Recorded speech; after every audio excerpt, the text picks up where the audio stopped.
Hola, bienvenidos al canal de CRM Consultores Asociados en colaboración con Sear Software. Pero antes les regalo un dato, y es que todos los viernes a las 10 de la mañana vamos a tener consultorio contable y tributario con los especialistas de la firma. Hoy te vamos a contar todo lo que necesitas saber sobre las declaraciones de renta de personas naturales en Colombia para el año 2025 correspondiente al año 2024. Entonces, si eres independiente, asalariado, pensionado o emprendedor, este video te interesa. Te explicaremos quiénes necesitan declarar, cómo se calcula el impuesto y pues también qué errores debes evitar. Recuerda que estamos por iniciar los vencimientos el próximo 12 de agosto hasta el 24 de octubre. Puedes validar tu vencimiento con los 2 últimos dígitos del NIT en el calendario tributario o aquí te lo dejo en pantalla. Ahora, entrando en materia, ¿quiénes están obligados a declarar en 2025? Si cumples con alguno de estos requisitos a 31 de diciembre del 2024, estás obligado a declarar renta. Primero, tus ingresos brutos, que son como por ejemplo los salarios, honorarios, utilidades de empresa, donde eres socio o accionista, rendimientos financieros. Es importante aclararte que los rendimientos financieros vienen de aquellos productos de inversión financiera como por ejemplo los CDTs, las fiducuentas, entre otros. También tenemos los ingresos por pensiones, por redención de puntos de aquellos almacenes de cadena. Pero también nos faltan los saldos de las inversiones financieras, de las cuentas de ahorro, de las cuentas corrientes, de las cuentas por cobrar y también los aportes o acciones de empresas. Tus consumos de tarjetas de crédito, pero antes de iniciar es importante saber que los ingresos de una persona natural se clasifican por cédulas, es decir, el tipo de actividad económica o la fuente de ingresos. Las cédulas se agrupan en 3. La primera es la cédula general, donde entran los ingresos por salarios, los honorarios y servicios, las rentas de capital y las rentas no laborales, que pues son las que no están en ninguna de las 3 anteriores clasificaciones. Está la segunda, que es la de pensiones, es si tú recibes pensión en Colombia o en el exterior, pues entra por esta cédula. Y está la tercera cédula, que es la de dividendos y participaciones, que pues son las utilidades que tú percibes por ser socio o accionista. Ahora te voy a explicar con un ejemplo muy sencillo cómo funciona el impuesto de una persona que obtuvo varios ingresos en el año. Vamos a ver qué formulario usa, los ingresos que tuvo, cómo se clasifican y las deducciones y beneficios que puede aplicar para pagar menos impuesto legalmente. Entonces, ¿qué formulario usar? En Colombia, las personas naturales usan 2 tipos de formularios para presentar sus declaraciones de renta. Es el formulario 210 y el 110. El formulario 210 lo usan aquellas personas que viven en Colombia, pero no están obligadas a llevar contabilidad. Es decir, aquellas personas que reciben ingresos por honorarios, por salarios, por pensiones, arriendos, inversiones. Este formulario es muy común en los empleados e independientes. En cambio, el formulario 110 lo utilizan 2 tipos de personas. Uno son los no residentes en Colombia, pero que reciben ingresos aquí. Y 2, los residentes en Colombia que tienen negocio, empresa o alguna actividad comercial que están obligados a llevar contabilidad. Entonces, si tú eres empleado, prestas servicios o recibes arriendo por un inmueble y no estás obligado a llevar contabilidad, seguro utilices el formulario 210. Ahora veamos un caso práctico. Tenemos a Laura. Vamos a ver qué ingresos recibió Laura. Primero, ella recibió unos ingresos de 6 millones mensuales por su salario, ¿listo? Con un contrato de trabajo. Esto va a ir en la cédula general en la primera columna de rentas de trabajo. Segundo, ella recibió unos ingresos de 4 millones por una consultoría como independiente. Esto también va en la cédula general, pero va en la segunda columna de rentas de trabajo, donde obviamente pues no hay ningún vínculo directamente laboral legal y a ella le aplicaron sobre ese servicio un 11% de retención en la fuente. Tenemos un tercer ingreso que es el arrendamiento de un local por 2 millones de pesos mensuales. Este también se clasifica en la cédula general en la tercera columna de rentas de capital. Y por último tenemos un CDT que le generó 1 millón de pesos de intereses por todo el año. Esto también va en la cédula general y se clasifica también en las rentas de capital como un rendimiento financiero. Entonces, Laura recibió 101 millones en ingresos en todo el año. Antes de calcular el impuesto que te toca pagar, es importante entender que no todos los ingresos son base gravable. Vamos a revisar 3 tipos de beneficios que te permitirán pagar menos impuesto legalmente.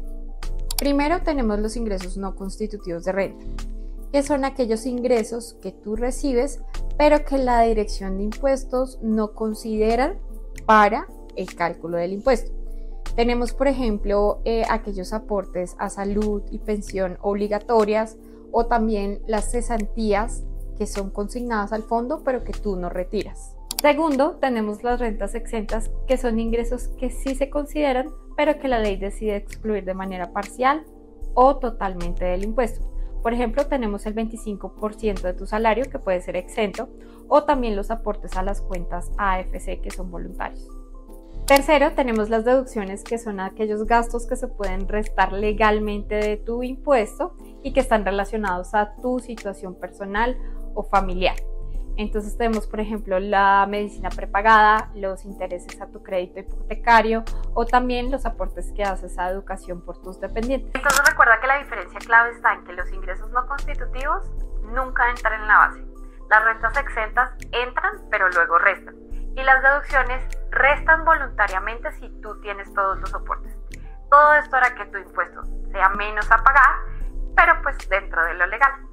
Primero tenemos el 25% exento sobre el ingreso laboral, máximo 790 VTs, es aproximadamente 33.436.000. También están los aportes obligatorios a salud y pensión, que son los ingresos no constitutivos que revisamos hace unos minutos.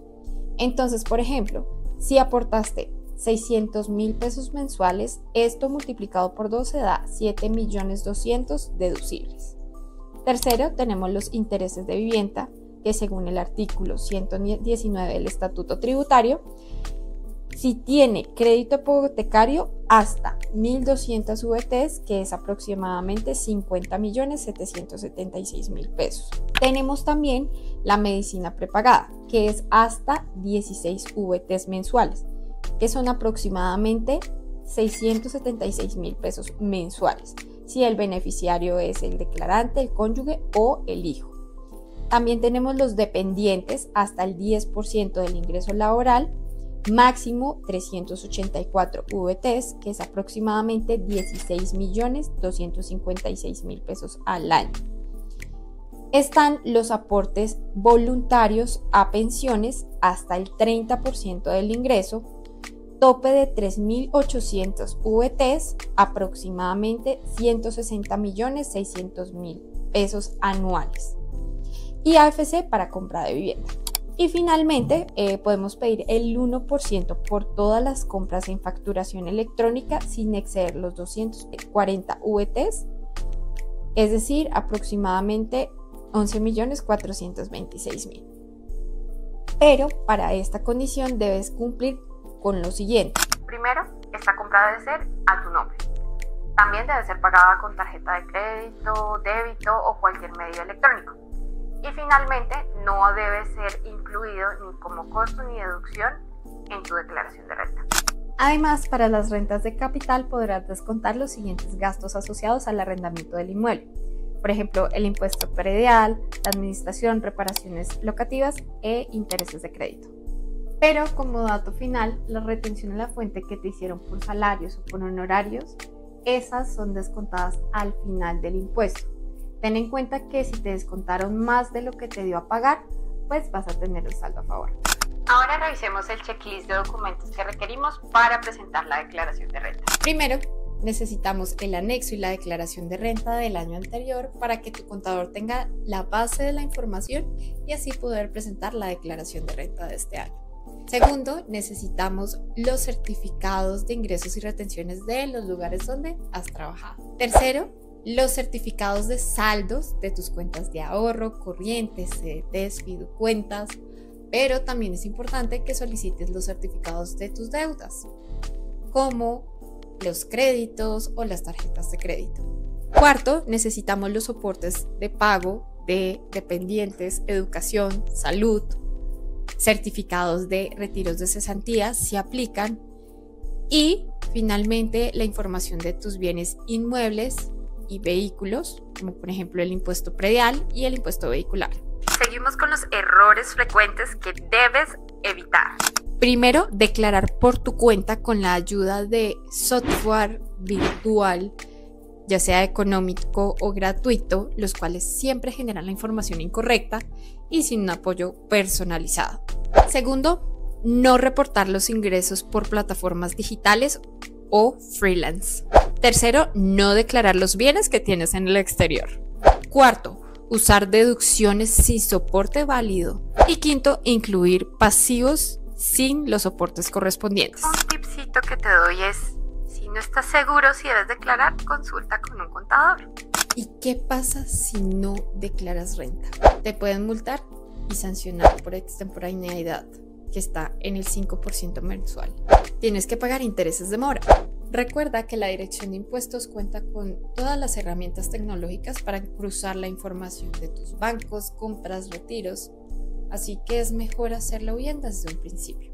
Por eso, en CRM Consultores Asociados, revisamos si estás obligado a declarar renta, elaboramos tu declaración de renta optimizando las deducciones, te representamos ante la DIAN en caso de que te requieran y te damos una guía personalizada, clara y sin tecnicismos. Por eso somos tu mejor aliado. Si este video te ayudó, te invito a que le des un like, lo compartas y te suscribas a nuestro canal. Y si necesitas ayuda con tu declaración de renta, agéndate hoy mismo con nosotros. Aquí abajo te voy a dejar la descripción.